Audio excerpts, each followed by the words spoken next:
Mes très chers frères et sœurs en islam, sachez, je m'exhorte et je vous exhorte également d'observer la piété à l'égard d'Allah subhanahu wa ta'ala.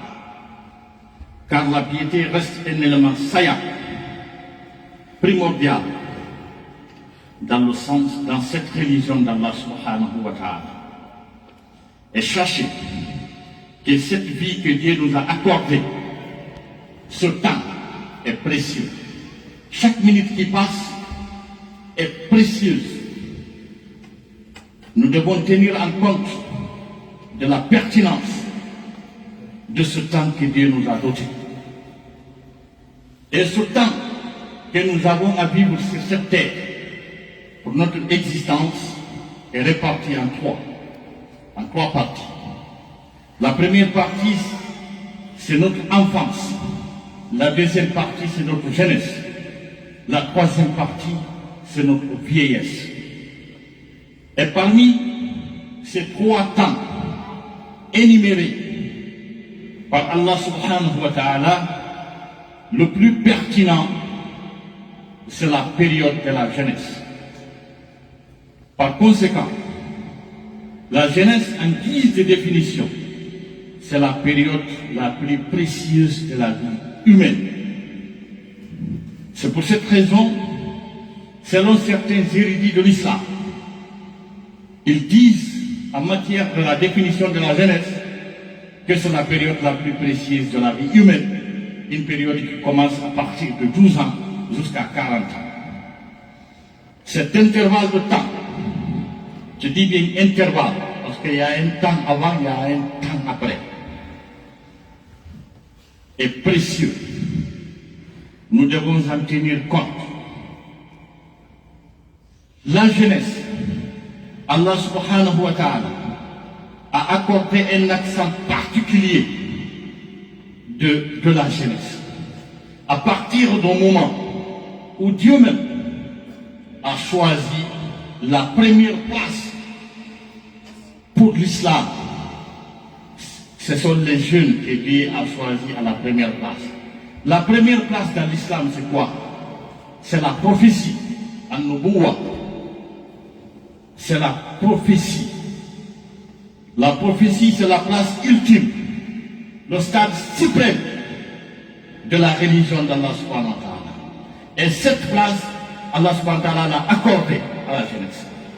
À partir du moment où tous les prophètes d'Allah subhanahu wa ta'ala, les 124 prophètes que Dieu a élus, figurent tous parmi les jeunes. Ils étaient tous des jeunes. Dieu n'a jamais accordé la prophétie à un vieux. Tous les prophètes étaient des jeunes. On peut énumérer les quelques versets dans lesquels des noms des prophètes sont cités et Allah subhanahu wa ta'ala a parlé, n'est-ce pas, leur temps de la prophétie, ils étaient jeunes. Commençons par le prophète Jean, Yahya. Dieu dit, Ya Yahya, khudil kitab bi quwwa. Ô Yahya, tiens fermement le livre. Wa ataynahu hukma sabiyya. Nous lui donnâmes la sagesse lorsqu'il était jeune. En ce qui concerne le prophète Yusuf, Joseph, Dieu dit dans la sourate Yusuf, Walamma balagha ashuddahu, ataynahu hukman wa ilman, wa kadhalika najzi al-muhsinin. Lorsqu'il y atteint sa maturité, sa jeunesse, nous lui donnâmes et sagesse et savoir. C'est ainsi que nous récompensons les bienfaisants. En ce qui concerne le prophète Moïse, Dieu dit dans la sourate Al-Qasas, Walamma balagha ashuddahu wastawa, ataynahu hukman wa ilman, wa kadhalika najzi al-muhsinin. Ces deux versets sont presque identiques. Un seul mot de différence. Dieu dit, lorsqu'il ait atteint sa maturité et sa pleine formation, nous lui donnons sagesse et savoir. C'est ainsi que nous récompensons les bienfaisants. En parlant du prophète Jésus, Isa, dans la sourate La table servie Al-Ma'id, les deux dernières pages, n'est-ce pas, de cette sourate, Allah subhanahu wa ta'ala a interpellé le prophète Jésus en lui rappelant sa grâce, n'est-ce pas, qu'il a accordée à Jésus. Il dit, rappelle-toi de tout le bienfait, de toute la grâce que je t'ai accordée. Parmi cette grâce, Allah a dit, lorsque tu parlais aux gens, lorsque tu étais bébé et lorsque tu étais à ta pleine maturité, c'est-à-dire ta jeunesse. La plupart des érudits de l'islam disent que le prophète Isa a vécu seulement 33 ans. Le prophète Abraham, qui est le doyen de tout ceci, lorsque Abraham a détruit les divinités des mécréants, il était question de chercher l'auteur. Lorsqu'on procédait à cette investigation, il y a eu un groupe d'individus qui parlaient de, n'est-ce pas, qui ont parlé, n'est-ce pas, d'Abraham, en disant,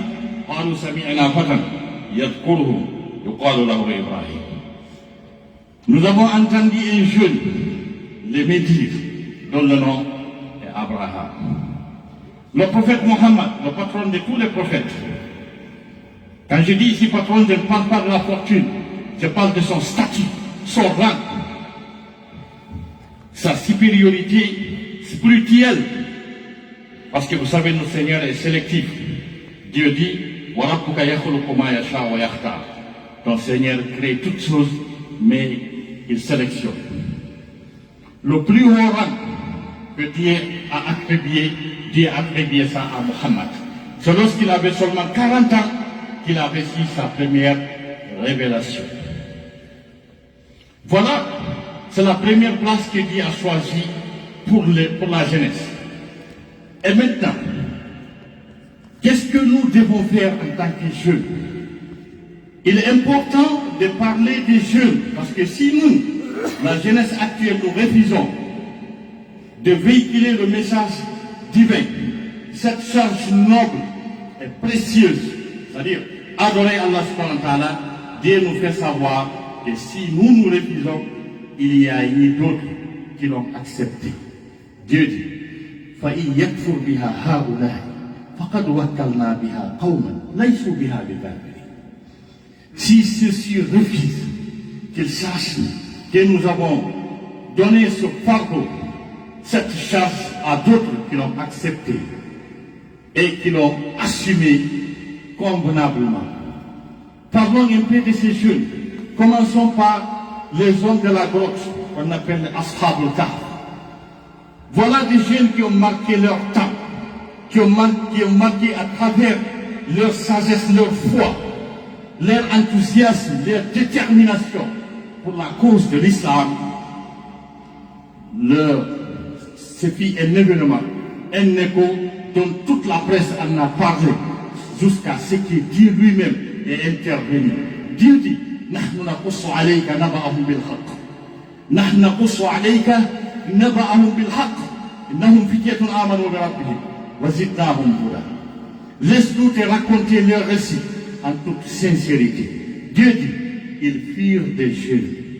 إنهم فتية آمنوا بربهم, qui ont crié à leur Seigneur. وزدناهم هدى. Nous leur avons augmenté, ajouté la guidée.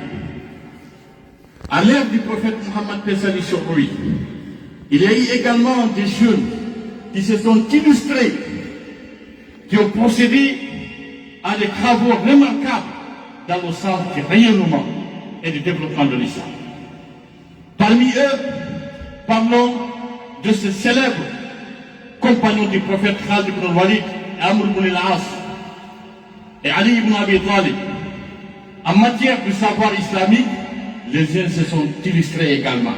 Parlons d'Abdullah ibn Abbas, parlons d'Abdullah ibn Omar, parlons d'Abdullah ibn Zubayr. En ce qui concerne de financer l'islam, il y a eu également des gens qui se sont illustrés. Parlons d'Abraham ibn Auf, parlons d'Ousmane ibn Affan, et j'en passe. En ce qui concerne de la diplomatie islamique, les premiers ambassadeurs de l'islam furent des jeunes. Il s'agit de deux jeunes. Il s'agit d'Abdullah ibn Umm Maktoum, il s'agit de Mus'ab ibn Umayr. Tous les deux là, à ce moment, n'avaient pas leurs 30 ans. Lorsqu'ils ont représenté diplomatiquement l'état de l'islam à Yathrib, parce qu'en ce moment, la Médine n'avait pas cette appellation Médine, c'était Yathrib. Donc, mes très chers frères et sœurs en islam, qu'est-ce qui nous attend en tant que rôle du jeune musulman dans cette religion? Le rôle du jeune musulman dans la religion d'Allah subhanahu wa ta'ala est résumé dans un verset coranique qui se trouve dans la sourate Al-Ahqaf. Dieu dit, Hatta idha balagha ashuddahu wa balagha 40 sanatan, jusqu'à ce qu'il atteigne sa maturité et qu'il atteigne les 40 ans. Ce passage coranique ne veut pas dire que l'individu musulman, ce jeune, doit attendre jusqu'à 40 ans. Ça fait partir, n'est-ce pas, de la sagesse et de l'omniscience d'Allah subhanahu wa ta'ala lorsqu'il s'exprime dans le Coran. C'est ce qu'on appelle, dans une matière étudiée en arabe, on appelle al-balagha, isharatul ba'id lil qarib. Là, il s'agit de commencer dès maintenant. Le premier rôle, c'est quoi? Hatta idha balagha ashuddahu wa balagha 40 sanatan. Qala rabbi awzi'ni an ashkura ni'mataka allati an'amta alayya. Dieu, accorde-moi, n'est-ce pas, de rendre ta grâce, de t'adorer, n'est-ce pas, et rendre ta grâce également du bienfait que tu as comblé à mes parents. Ça, c'est ton premier rôle. Ton deuxième rôle, c'est d'être obéissant à l'égard de tes parents, parce que dans un autre verset coranique qui se trouve dans la sourate Al-Luqman, sois reconnaissant envers moi et sois reconnaissant également envers tes parents. Ton deuxième rôle, c'est d'obéir à tes parents. Ton troisième rôle, c'est de te choisir une option professionnelle dans ta vie pour que tu sois rentable dans la société. Il s'agit de te marier, de former une famille pieuse. Il s'agit de repentir vers Allah subhanahu wa ta'ala. Il s'agit d'accepter la soumission, d'être un jeune soumis modeste, non un jeune, n'est-ce pas, brutal, qui agresse. Donc voilà le rôle du jeune musulman dans cette religion d'Allah subhanahu wa ta'ala. Qu'Allah fasse de nous des bons musulmans et qu'il nous accorde son paradis et qu'il guide nos pas vers la réussite et que notre salaire soit le paradis. اللهم أرنا الحق حقا وارزقنا اتباعه وأرنا الباطل باطلا وارزقنا اجتنابه قوموا إلى صلاتكم يرحمكم